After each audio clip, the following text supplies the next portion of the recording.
Good evening. It's great to be with y'all this evening. I want to share something funny that literally just happened a few moments ago. I hadn't looked at Richard's article, period, until literally about 10 minutes ago, and I just realized it was perfectly in sync with my sermon title, and multiple verses that I picked entirely independently from Richard. That was pretty incredible. That's kind of just a God thing, and I think it's amazing that we were able to. There is a consistency in message, even though Richard and I were completely unaware of it. So I'll have to talk to him about that later because I have no clue how that happened. I was like, this is what he wrote. So I thought that was incredible. Tonight. Earlier this morning, I talked about how, we see a message from Haggai that even in the midst of difficulties, which we've all been through a lot recently, the time is now to serve God and to fulfill his commands as we are able to and as he gives us the ability to. And we also talked about how, blessings, from God are sometimes withheld from us because we're not putting him first in our lives. But we also see how sometimes God will withhold those blessings to teach us that lesson that we need to put him first in our lives. I want you to turn over with me to Deuteronomy chapter 8.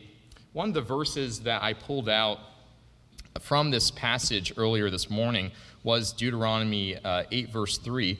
And we'll take a look at that verse, but I want to look at some other verses from the chapter of Deuteronomy because it speaks a lot to why God sometimes allows us to go through difficulty and puts us through difficulty. What is the purpose behind it, and how does it affect our relationship to him, and what is the goal for why he does that in the first place? So Deuteronomy chapter 8, and let's take a look starting in verse 2.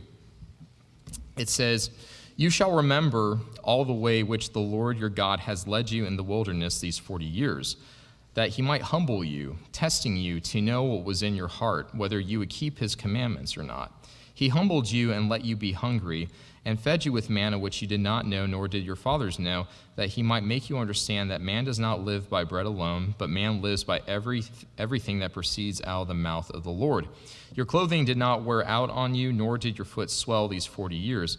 Thus you are to know in your heart that the Lord your God was disciplining you, just as a man disciplines his son."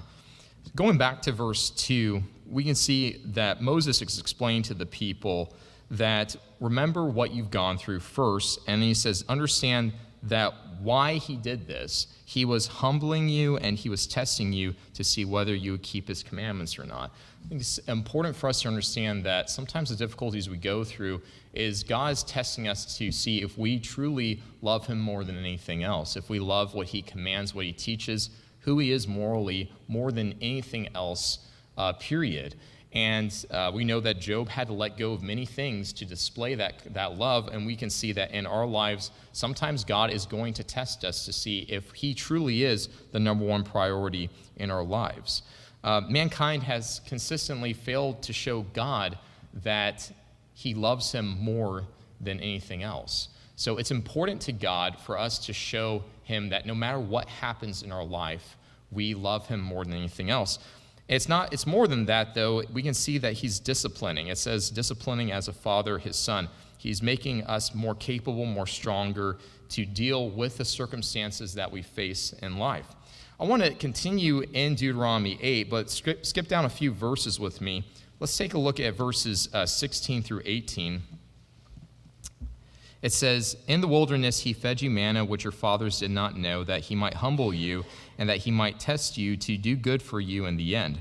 Otherwise you may say in your heart, my power and my strength and the strength of my hand made me this wealth. But you shall remember that the Lord your God, for it is he who is giving you the power to make wealth, that he may confirm his covenant which he swore to your fathers, as it is to this day." So in verse 16 we see God is reiterating this was to humble and this was to test you. But we see the additional detail in verse 16 that it was for your own good. It is to make you stronger, more like God, more disciplined in the way you conduct your life, and more capable of fulfilling the will of God and leading others to fulfill his will also. Now, what's interesting is the idea of verse 17. The danger is if things go well for you, if you're continually blessed and you work hard and you reap well, there's a danger of thinking that it's my power in my hand that has accumulated all the things that I possess.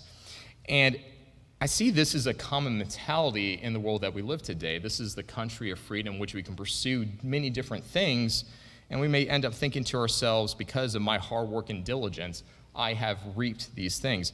But it's missing a crucial point. Actually, I think there was a Simpsons episode that I was told about where, the son was supposed to lead a prayer, and basically he said, well, my dad got the job so we can buy the food. The grocery store provided the food. Basically everything here was everyone else contributed. So God, thank you for nothing. And the idea is that it's everyone else was doing the work. So I don't know why I'm thanking God, for all this stuff. But in reality, take a look at verse 18 here. It says, you shall remember the Lord your God, for it is he who is giving you the power to make wealth.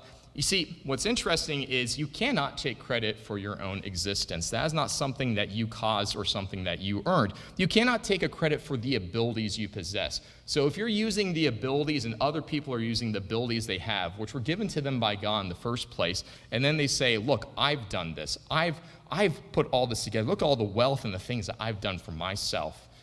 You're missing the point that your life is the very life you possess is a gift. And therefore, you can't take proper credit for everything that you do with the abilities which have been given to you. And that's what God's reminding them of here. He's saying, yeah, sure, you're working hard. Yes, you're using the abilities I gave you. But remember, those were a gift in the first place. If you take credit for that, you're taking credit for something that you had no power over having in the first place at all. And so I love these 3 verses here because they really hit on the heart of the fact that really, you can't take credit for anything separate and apart from God. You just can't, no matter how much you like to, no matter how much anyone liked to.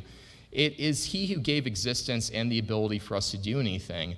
And yes, God wants us to work hard, but God wants us to work hard and give glory to him. And to understand that everything comes from him, and you can work as hard as you want to, but if God is not going to allow you to reap benefits, then understand it's pointless. It's pointless without God allowing mankind, us, to have the things that we have.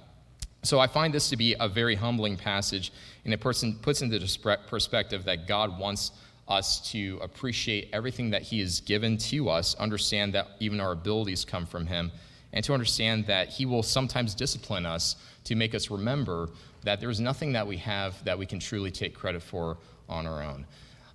At this time, if there are any needs, if you need to in humility come before God and to give your life over to Christ by believing, confessing, repenting, being baptized, now is a great time, and we'd always be happy to study that or discuss that with you if there's anyone here tonight who would like to learn more about that. If you have any needs that you need to make known to your brothers and sisters tonight, now is a great time to do that as well. And we are all always here and need to be here for each other to take care of our needs. And if you want to make anything known at this time, you can do so as we stand and sing.